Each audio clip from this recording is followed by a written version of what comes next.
Fala galera, tudo bem com vocês? Vocês já se perguntaram por que tanta gente trava estudando matemática? Você já deve ter pensado, nossa, isso é muito difícil, eu nunca vou conseguir entender. Ou até mesmo, matemática não é pra mim. Se esse pensamento já passou pela sua cabeça, fica comigo até o fim desse vídeo, porque eu vou te passar 10 dicas que podem melhorar a forma como você estuda matemática e até mesmo o modo como você se vê diante dela. Deixa eu te contar uma coisa, eu sei perfeitamente como você se sente. Eu também já fui assim. Na minha época de escola, eu também achava matemática muito difícil, mas hoje eu tenho um doutorado em matemática. Eu posso te garantir que não foi talento, não foi dom e nem sorte, mas sim muito estudo, muita disciplina e muito esforço. Se eu conseguir, você também consegue. O grande problema é que ninguém te ensinou a estudar matemática do jeito certo. Aí você abre o livro, tenta resolver uma questão, não consegue e fica frustrado. E é exatamente aí que vão entrar as minhas 10 dicas de hoje para você melhorar a forma como você estuda matemática. Algumas delas você pode até aplicar em outras disciplinas, mas a maioria delas está voltada para o estudo de matemática.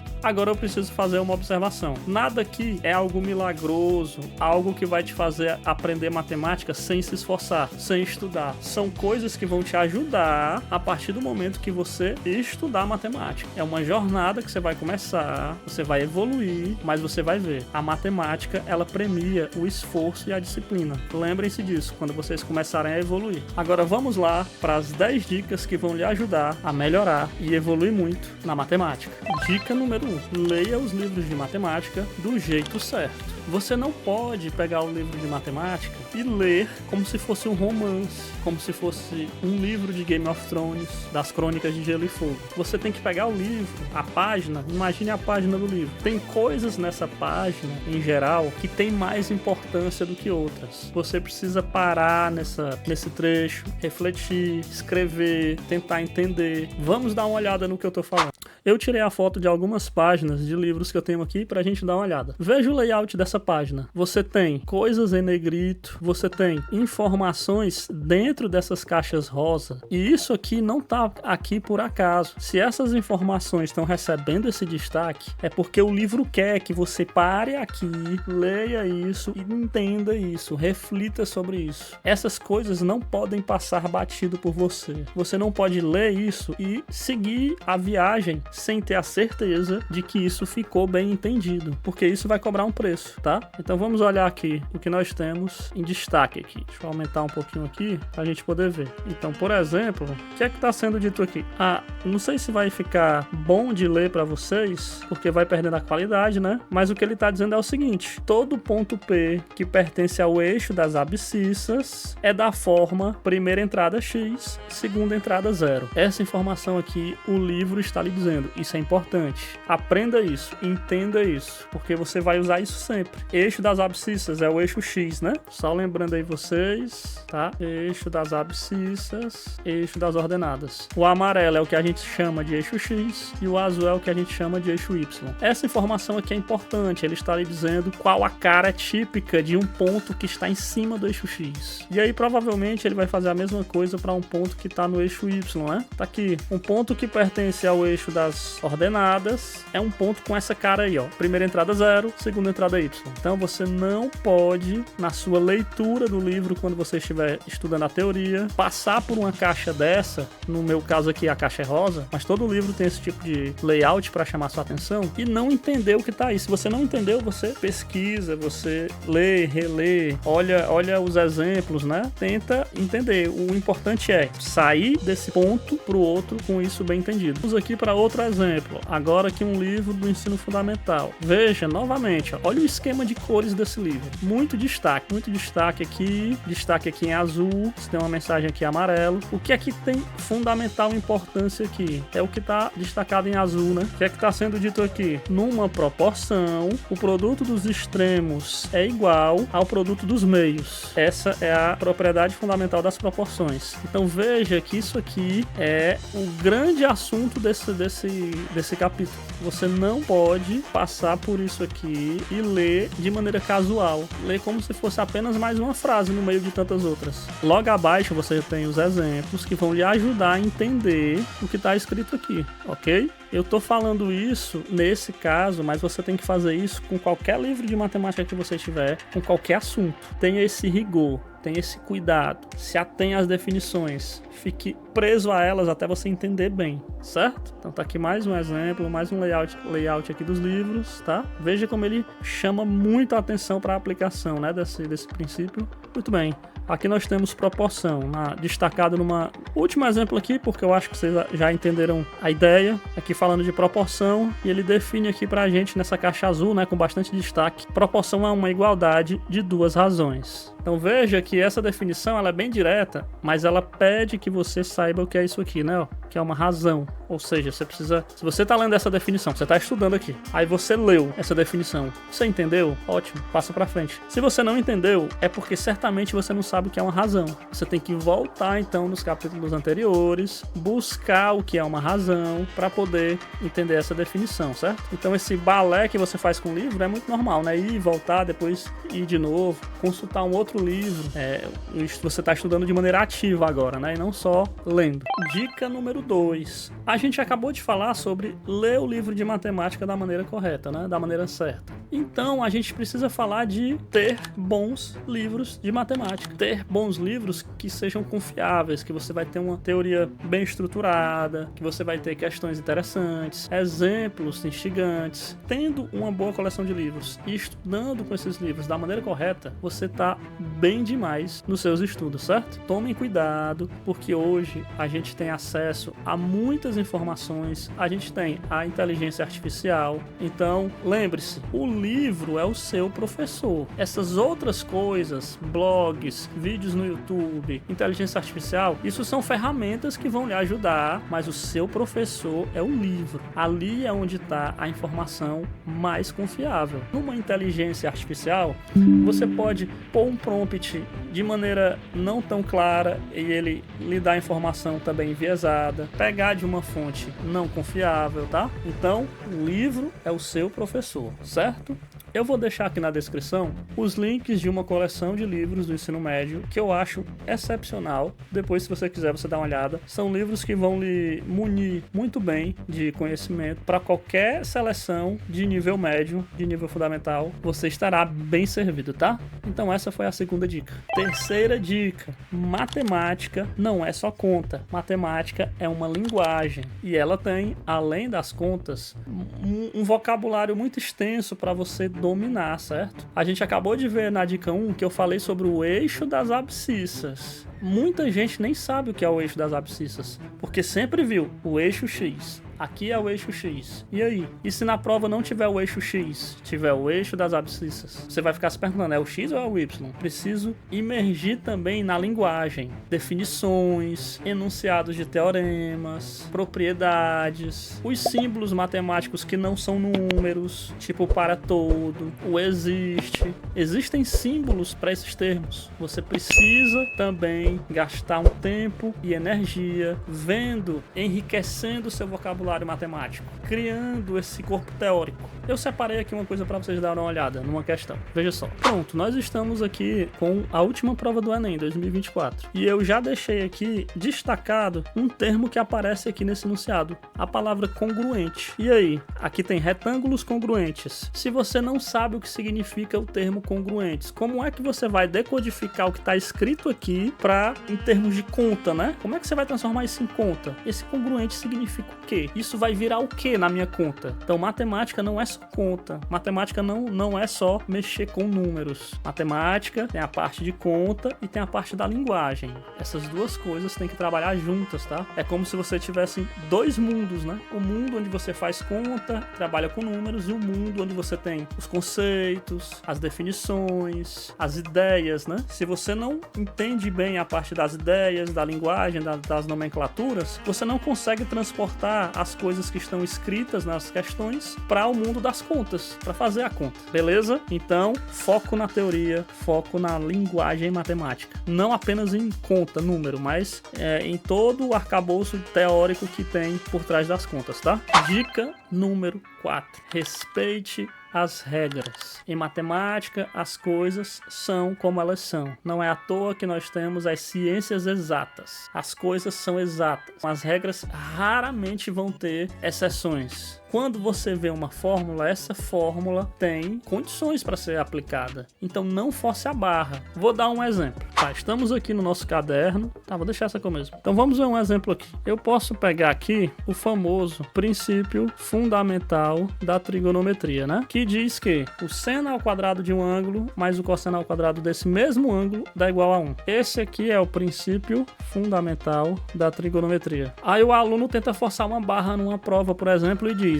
professor, pelo princípio fundamental da trigonometria, eu tenho que cosseno ao quadrado de alfa mais seno ao quadrado de beta, isso é 1. O princípio fundamental da trigonometria não lhe permite afirmar essa igualdade. O princípio fundamental da trigonometria, ele é válido quando você tem o mesmo ângulo. Veja que aqui o ângulo é alfa e aqui o ângulo é beta. Então, o princípio fundamental da trigonometria não serve para justificar essa igualdade. O aluno está forçando uma barra, está desrespeitando essa propriedade aqui. Então, veja que isso é só um exemplo. Os alunos forçam a barra várias vezes. Usam teoremas em situações que o teorema não é aplicável, entre vários outros, tá? Pega um objeto que não satisfaz uma definição e diz que esse objeto satisfaz. Isso é forçar uma barra, é não respeitar as regras. Então tomem cuidado com isso, tá? Tenham sempre bem claros as regras, para vocês não quebrarem elas, certo? Lembrem-se disso. Quinta dica aqui do nosso vídeo: tente ao máximo não decorar, e sim entender. É claro que uma ou outra coisa a gente vai decorar, mas tente ao máximo não decorar. Tente entender de onde as coisas vêm, por que elas são assim, por que a fórmula é daquele jeito. Porque se você entende o princípio, você vai ter isso na sua cabeça para sempre, tá? Eu vou já dar um exemplo, mas entenda uma coisa, pessoal. A matemática, ela é infinita.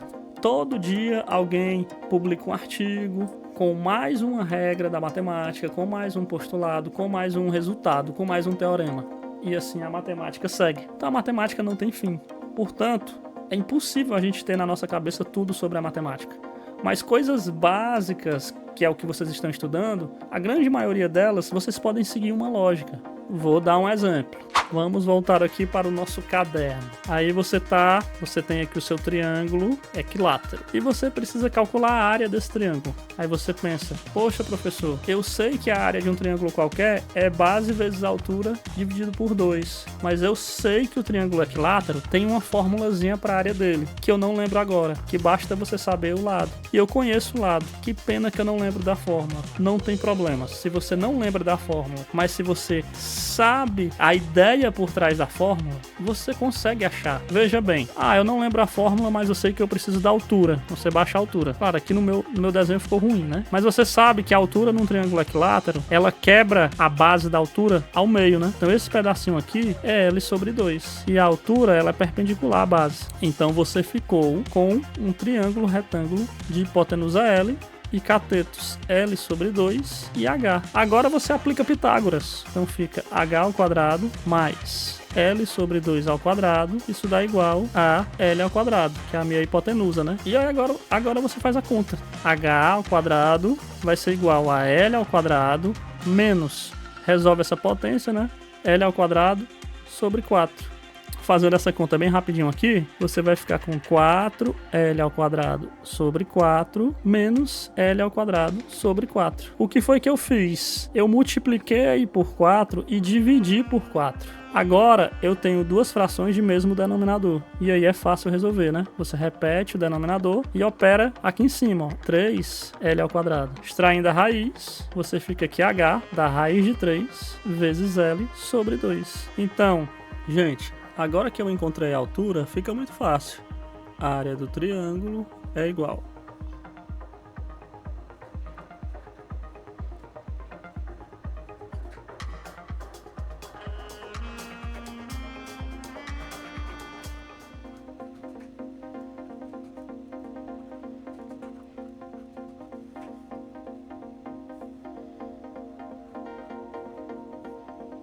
Prontinho. Eu não preciso guardar espaço na minha memória para decorar a fórmula da área do triângulo equilátero. Basta eu saber de onde essa fórmula surgiu. E aí eu sempre vou saber obter. Dica número 6. A matemática, ela requer tempo. Então, vá num ritmo cadenciado, não force muito. Estude um capítulo por dia, ou até por mais de um dia no mesmo capítulo. Às vezes, você vai passar uma sessão de estudos em apenas uma sessão do livro. A matemática precisa ser digerida. Você precisa pensar sobre o assunto, ele precisa maturar na sua cabeça. Então não tenha pressa. Tudo bem, o Enem está próximo, mas para o próximo Enem, saiba disso, o estudo tem que ser constante, ele tem que respeitar o tempo da matemática. Um pouquinho a cada dia, você vai caminhando, absorvendo, refletindo, tirando suas conclusões e evoluindo. Vá com calma que as coisas vão acontecer.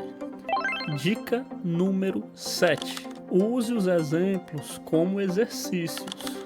Então você está estudando aqui algum conteúdo, quando aparecer um exemplo, veja só o enunciado do exemplo e tente resolver. Você traça a sua estratégia, monta a sua solução, depois você confronta com a solução do livro, porque um exemplo vai estar feito. Isso é muito eficaz, tá? Vai te ajudar muito a pensar, a criar estratégias. Beleza? Essa dica foi bem rápida. Nós estamos agora nas dicas rápidas. Dica número 8. Seus erros têm valor. Quando você errar, reflita. Por que eu tive essa ideia equivocada? Por que eu errei essa conta? Descubra a origem do seu erro para que você possa sanar essa lacuna, para que você possa voltar na teoria, estudar e garantir que esse erro não vai se repetir, ok? Os nossos erros nos ensinam muita coisa.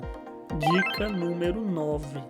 Aproveite ao máximo a solução das questões. Você pegou uma questão e resolveu. Ótimo, você está aplicando as nossas dicas, conseguiu desenvolver uma estratégia, conseguiu aplicar bem a teoria, conseguiu decodificar a linguagem matemática para uma estratégia que envolvia contas, fez a questão. Ótimo, você já maximizou tudo que aquela solução poderia lhe dar. Agora, quando você pega uma questão que você não consegue resolver, e aí naturalmente você vai na internet, você procura a solução e acha. A partir desse momento, você tem a obrigação de analisar passo a passo dessa solução, entender tudo para que você entenda o porquê que você não conseguiu montar aquela estratégia e após isso você fecha tudo, pega uma folha e tenta fazer a questão agora. Tenta pegar aquela ideia nova que apareceu para você e que você entendeu bem e agora escreva com suas palavras. Isso é você aproveitar bem a solução. Não apenas leia a solução e passivamente, então é assim que faz. Não. Leia, analise e depois se critique. Por que eu não pensei nisso? E depois refaça a questão você mesmo. Beleza? 10ª e última dica.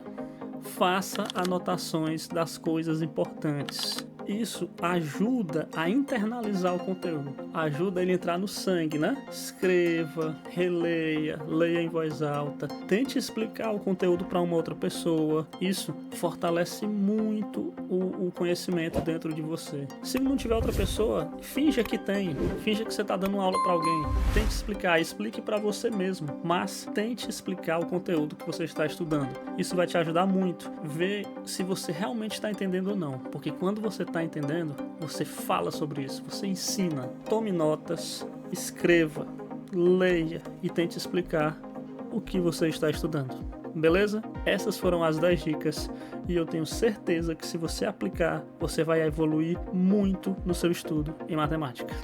É isso, pessoal, o vídeo tá entregue, mas eu não vou sair daqui sem deixar um algo a mais, não é isso? Então eu tenho mais 2 coisas para dizer.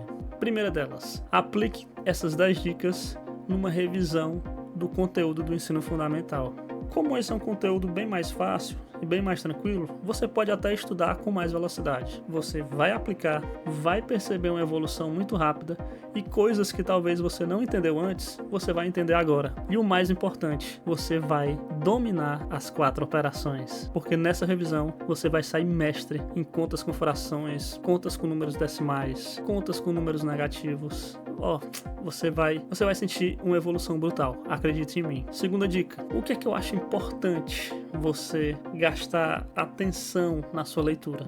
Definição, consequências da definição quando existirem, propriedades, teoremas, proposições, exemplos e exercícios. nessa ordem. Eu acho que você não pode pular essas coisas e ir direto para exercícios, por exemplo. Siga esse roteiro, preste atenção nessas coisas. E aí, quando você chegar nos exercícios, você estará muito mais bem preparado.